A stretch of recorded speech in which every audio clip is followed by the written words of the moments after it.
Hello, hello. Magandang hapon po sa inyo mga kaibigan. Welcome back po sa ating YouTube channel po At ngayon pong araw ay tayo po ay magta-transplant na po ng ating pong mga seedlings na ampalaya, okra, bagyo beans at kamatis. At ayan, kung makikita nyo po yung ating pong paligid ngayon, yung kalangitan guys, ay napakaganda na po mga kaibigan. At ayun po sa ating forecast po dito mainit na po, so pwede na pong magtanim, hindi na po masyadong ganong malamig. So i-ready na ho natin, ipapakita ko po sa inyo yung aking ngayon dating taniman din po nung nakaraang taon. Okay guys, ayan po, katulad po ng sinabi ko ay hindi ko na po itinanggal yung aking pong mga lumang balag, sa Ilocano yung kalatkatan. So nabungkal ko na rin po naman nakarang araw yung lupang ating pong pagtatamnan. Ayan po yung kamatis natin, konti lang po kasi maliit lang naman yung lupang ating pagtatamnan. At ayan, sa mga timba ko po ilinalagay yung mga iba. Alam nyo po, para sa inyong kalaman, maliit lang po. Ang sukat nga lang nito ay 16 by 12 lang ata ito. Ayan, 16 by 12 lang. Ayan. At kung dito naman po yung letter L na to, ay makikita nyo po yung 20 by 8 by 8. Ayan. So may mga ipon tubig na po tayo.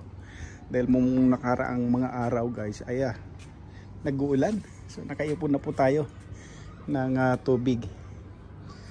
At alam nyo po ba, nung nakaraang taon, yung ating pong ampalaya yung 20 na puno po o 25 yata alam nyo ba na nakapag-harvest po tayo ng kulang-kulang 50 na kilo na bunga po ng ating pong mga ampalaya. 4 na variety po kasi mga kaibigan. So ayan, gagawa na po tayo ng butas ng ating pong paglilipatan sa ating pong mga seedlings po Okay guys, so gagawa na po tayo ng mga butas para mamaya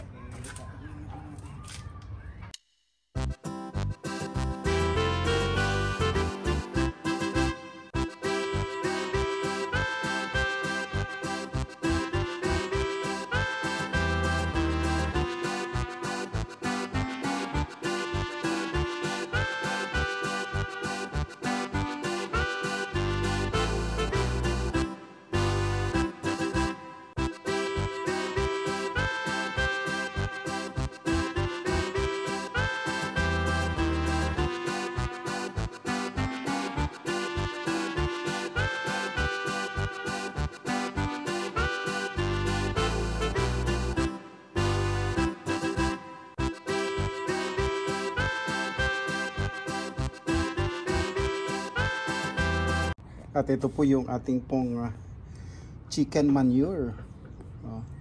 Yan po yung ating pong linalagay po na konting pataba bago po natin tamnan. So maglalagay po tayo sa ating pong mga binutasan na pagtatamnan po guys. So ayan na po yung ating pong dinagay na yung pellet chicken manure. Actually may nagturo po kasi akong kaibigan din o katrabaho na lagyan ko na raw kaagad ng pataba sa ilalim guys. Ayan. So ayan, lahat nilagyan ko ng butas.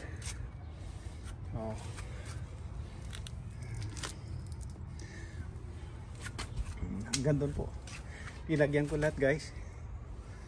Mamaya ayun, itatanim na po natin.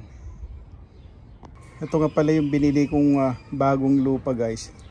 Ito po yung ilalagay ko dun sa ibabaw ng chicken manure.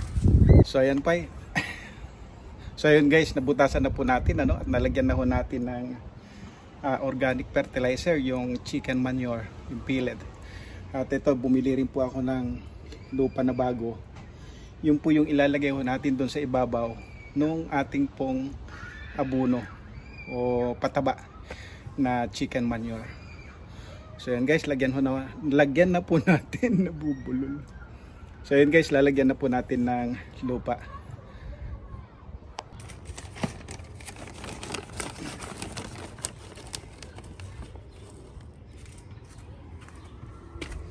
Ganyan lang, konting ano lang ho. Konting ano lang sa ibabaw, yan. Yan.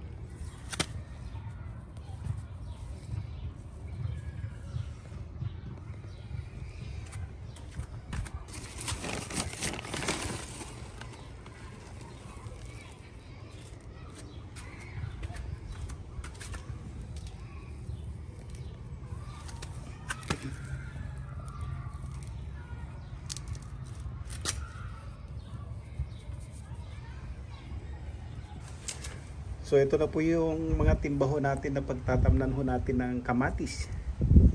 Ayan guys, so linagyan ko rin ho ng yung pellet na chicken manure. Ayan. Para meron namang konting tabaho yung ating pong lupa.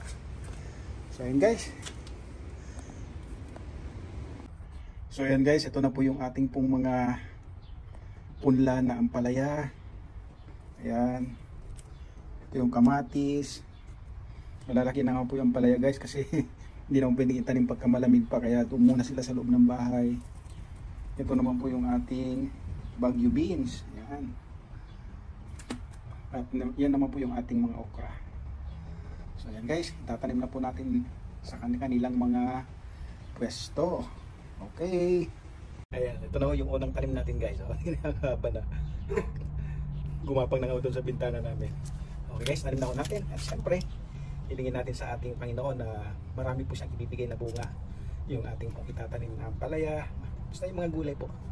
So ayan, magtatanim na po tayo. O mamunga po kayo ng marami.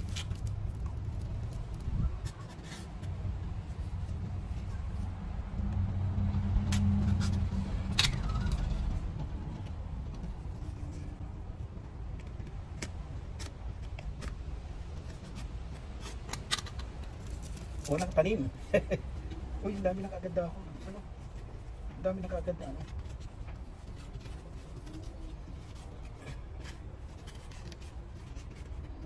Oh.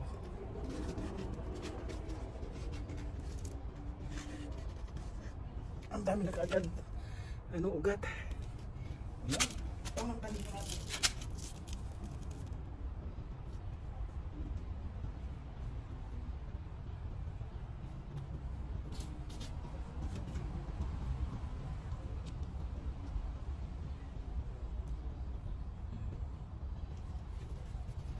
Yes.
Ganito siya guys, so baliktad.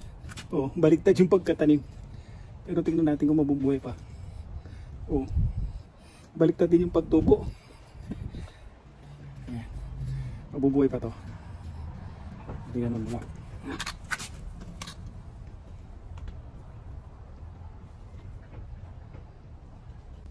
So ayan po, naitanim na po natin lahat yung ating ampalaya. Ayan, at sana nga po mamunga po kayo na marami. Oo. Linagyan ko rin kagad ng kahoy para may gapangan kaagad. Oh. Ayan. Dito naman natin sa mga timba, mga lagayan ng tubig. Dito po natin itatanim tong kamatis. Ayan guys, tanim ulit tayo.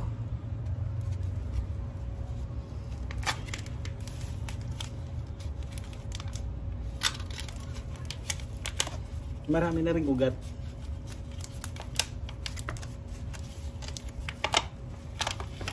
Oh. Oh. Ampalaya. Ay no. Kamatis. Kamatis guys. Dito natin ilagay.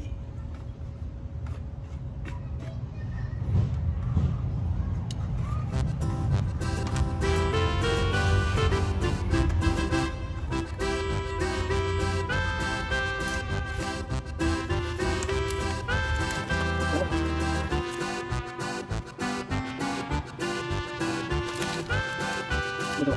Ito po.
Tayo sa kamatis.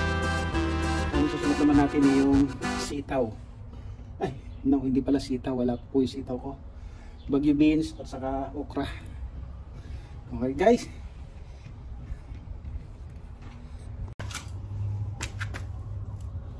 Ito po yung bagyo beans.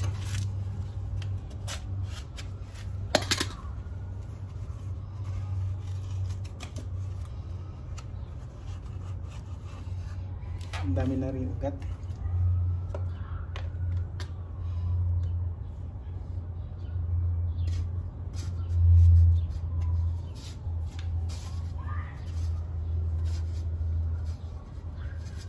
Ayan.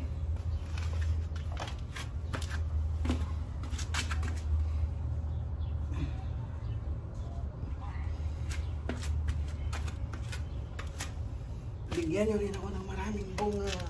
Panghalo sa pansit.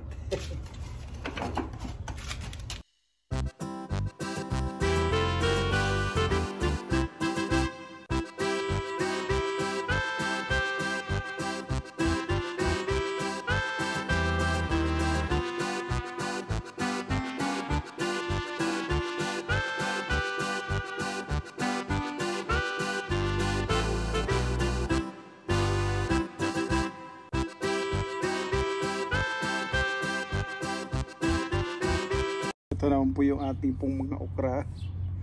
Dito ko po sa harap itinanim. Linagay ko sa mga pagitan ng mga halamang kong perennial. Yan yung hostas. Linagay ko sa pagitan nila guys. Dito rin. Bahala na akong mabuhay. Ay, hindi ko pala nabili ganyan. Ayan. So meron tayong 5 okra.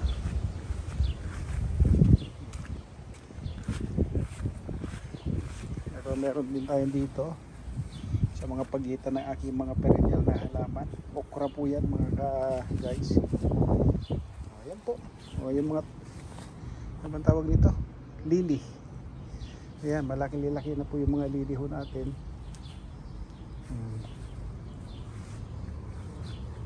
Ayan. Yan guys, hanggang sa muli. I-update na lang natin ulit pagka okay na ho yung mga pananim natin. Sana mabuhay po sila lahat. Bye guys, bye.